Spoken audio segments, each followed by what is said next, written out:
আসসালামু আলাইকুম। শুনছেন সংবাদ শিরোনাম।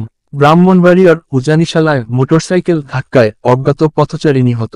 এখন শুনবেন বিস্তারিত। ব্রাহ্মণবাড়িয়া সদরে মোটরসাইকেল ধাক্কায় অজ্ঞাতনামা এক বৃদ্ধ নিহত হয়েছেন। শনিবার সন্ধ্যা 7টা থেকে কুমিল্লা সিলেট মহাসড়কের উজানিশা নামক স্থানে এই দুর্ঘটনা ঘটে। নিহতের পরিচয় শনাক্ত হয়নি। ব্রাহ্মণবাড়িয়া বাতিঘর সদস্য শরীফুল ইসলাম বলেন, রোববার সন্ধ্যা 7টা থেকে সদর উপজেলার উজানিশা এলাকার কুমিল্লা অভিমুখী একটি মোটরসাইকেলের ধাক্কায় অজ্ঞাতনামা বৃদ্ধ আহত হন। পরে প্রথমে অজ্ঞাত বৃদ্ধকে আখাউড়ার তন্ত্র মাতৃসেবা জেনারেল হাসপাতালের প্রাথমিক চিকিৎসা দিয়ে ব্রাহ্মণবাড়িয়া জেলা সদর হাসপাতালে নিয়ে গেলে কর্তব্যরত চিকিৎসক অজ্ঞাত বৃদ্ধকে মৃত ঘোষণা করেন। খাটিহাতা হাইওয়ে থানার ভারপ্রাপ্ত কর্মকর্তা মোহাম্মদ মামুনুর রহমান জানান, সড়ক দুর্ঘটনায় এক অজ্ঞাত বৃদ্ধ মারা গেছেন। লাশ জেলা সদর হাসপাতালের মর্গে রাখা হয়েছে।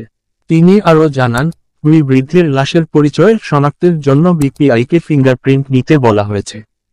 অজ্ঞাত বৃদ্ধের পরিচয় শনাক্ত না হলে ব্রাহ্মণবাড়িয়া বাতিঘর লাশটি দাফন করবে।